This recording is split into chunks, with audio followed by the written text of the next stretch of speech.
Who had this crazy idea one day to invent school? Who had this crazy idea one day to invent school? It was that darn Charlemagne. Darn Charlemagne? Well, no. And on this first day of school, we are going to look into a myth that comes straight from the French Third Republic, the myth of Charlemagne as the inventor of school. First of all, what do we mean by the term school? If we take the traditional definition from Larousse, the term refers to an institution where general collective teaching is provided. This clear definition avoids any confusion about the topic of discussion. But before we get into the subject, did you know that Charlemagne could hardly read or write? Not having received an education when he was young, he never managed to master these two skills. This fact greatly influenced his education policy. As you will come to understand later, Charlemagne, although he was a great emperor, was not the inventor of the school. Far from it. Millennia ago, Egyptian scribes passed knowledge to children of nobles and notables in exhibits and houses of life, writing, mathematics, and other elements crucial for educating the elite and the nation's leaders. Later, the Greeks taught many subjects exclusively to their young men, ranging from writing to poetry, as well as sports. So it was a complete education, supervised by a pedagogue. The Romans, for their part, were inspired by the Greeks to develop their own model of education, and they established schools, the ludus, accessible to girls and boys from wealthy families.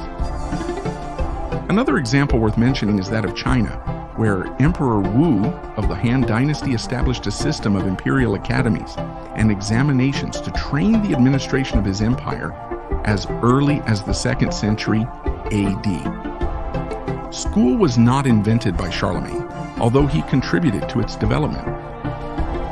Thus, in the Palace of Aachen, in his capital, Charlemagne made sure to attract and settle the intellectuals of his time so that they could pass on their knowledge.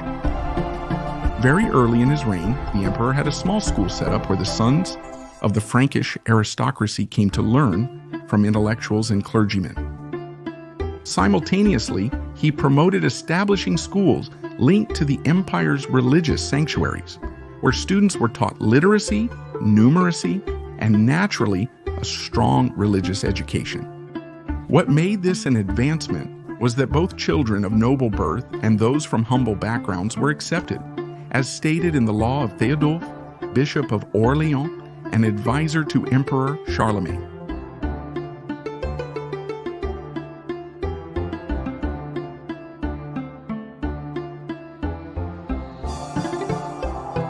You've probably figured that out by now. His education policy is closely linked to the fact that he had never learned to read and write in his youth, and despite his efforts as an adult to try to fix that, this remained in his eyes a major handicap, allowing him to understand the importance of education in establishing a properly organized empire.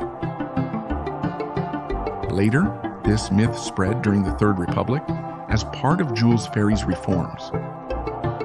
At that time, it was crucial to remobilize the populace and stabilize the Republic following the defeat of Napoleon III's Second French Empire. As a result, the School of the Republic aims to train both citizens and soldiers. Thus, major themes and symbols meant to unify the French people within the Republic, and its ideals were taught at school.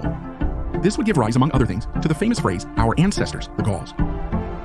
As for today's myth, Charlemagne's idea of creating schools accessible to children from all backgrounds was completely in line with the Republican ideal of equality, hence its exploitation by the Third Republic. In conclusion, although Charlemagne did not invent school, we can say that he somehow reinvented it by opening it up to children from all backgrounds. This allowed the French Third Republic to exploit this historical element in line with the theme of equality, thus creating the myth of the day.